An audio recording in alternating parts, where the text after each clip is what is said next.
Hey everybody, good Monday morning. Sitting here looking outside my windows, it just kind of looked cold and dark and kind of dreary for a Monday morning here. And it's 7:42 now. It's done got daylight.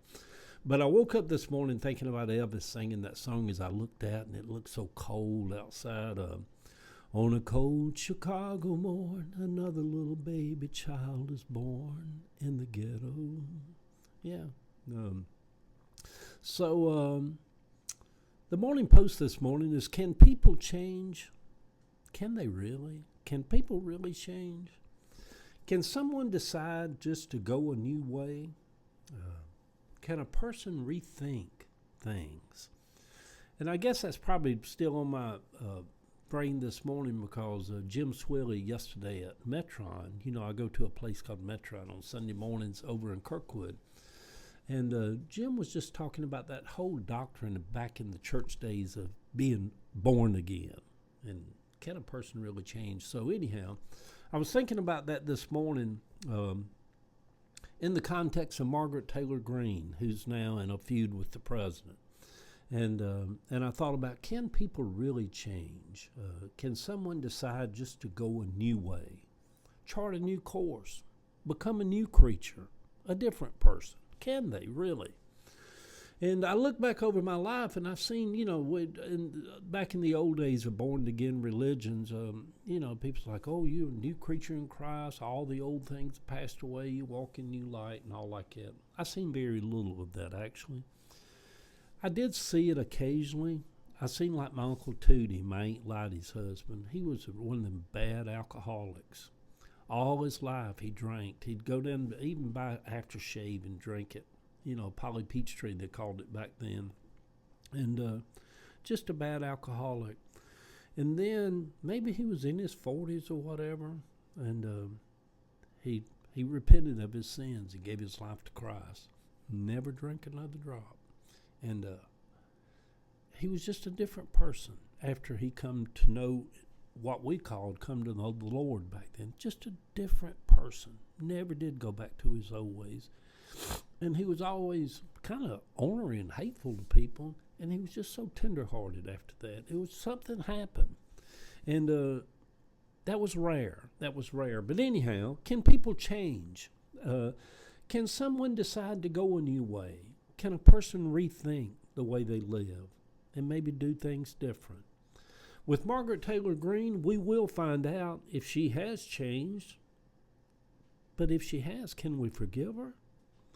Do we give people second chances anymore in society? How would she ever convince us that something changed in her heart? Because all change starts right here. Lord knows the world could certainly use a little more kindness. I used to think that hate can only take you so far. But it took Trump to the highest office in the world. And once he got there, he only hates more, y'all. He is filled with hate from the moment he goes to bed mad tweeting things out up until he gets up and goes to bed the next day. All day long. He has lived his whole life just hating people. He now hates Margaret Taylor Greene. She may be just smarter than we thought she was, and realizing that hate can take her no further than her just being a congressperson from that Hickville part of Georgia out there around Rome. And maybe she decided to chart a better course for a brighter future for herself. Then again, she could actually care about the people of her district who are losing their health insurance. Brad Raffensperger is proposing to eliminate property taxes for seniors as governor. As a senior, that speaks to me. I have long felt that after paying property taxes our whole lives, some of us for 50 years, that seniors should be exempt from them. So there's that. And I don't know why Keisha Lance Bottoms is running for governor, unless she's just on some kind of ego trip. She was so bad as mayor of Atlanta during all that time that she decided not to run again. You know why? Because she knew she couldn't get reelected. What is she doing? I saw two ladies walking up Cleveland Avenue last night as I was coming home, carrying Walmart bags. The two of them. They was about a mile or mile and a half up Cleveland from Walmart. I thought, my goodness, a lot of people have it rough, have it hard. Yesterday at Metron, a place I go to on Sunday mornings, I heard that one of my Metron friends was in the hospital fighting for her life. That was just so hurtful. You know, I don't know no other word to describe that when you hear that about somebody. Knowing how sweet and precious a person she is. Life is so fragile, y'all. The older I get, the more I appreciate my health. And I am just downright lucky to have made it this far in life. Sometimes the only thing we have left to offer in situations like that is just prayer. That is why I will never throw my prayer tool, belief, out of my bag of life's tools. Sometimes it's all we have left is just a prayer for somebody. I am already thinking about 2026, which will be here in a few weeks. For January, I want to start the year off in January on a sugar detox for the whole month. And then every Monday of January, fast that day. To set the whole year in motion for a healthier lifestyle in 2026. We need our bodies, and we need them as healthy as we can get them. For the journey ahead into old age is fraught with dangers. Elvis sang about another little baby child is born on a cold Chicago morn in the ghetto. Yeah.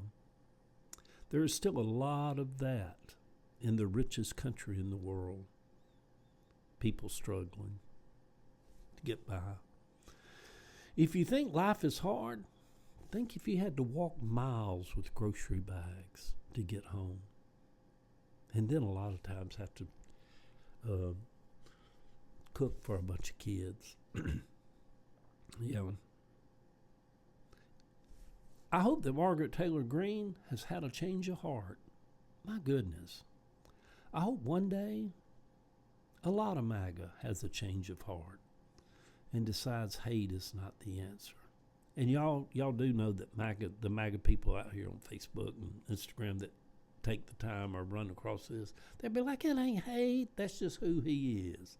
That's not really hate, that's just the way he is, that's just the way he talks.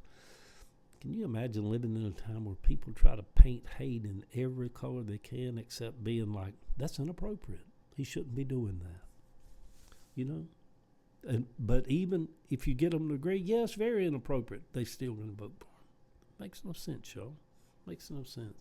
Good Monday morning, sweet people. I am lucky to be alive this morning. You are lucky to be alive as well. The picture over on my Facebook page is a little house we bought in southeast Atlanta.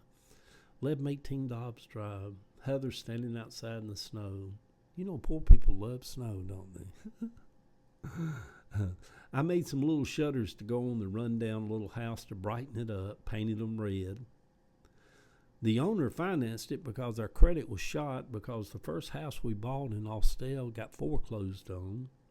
And just to think all of these years later, we still getting by, still eating, still sitting in a warm house, still got a lot to be thankful for. Yeah. We're closing out one year, about to start another. Yeah. Love y'all. See y'all. Good Monday morning, everybody.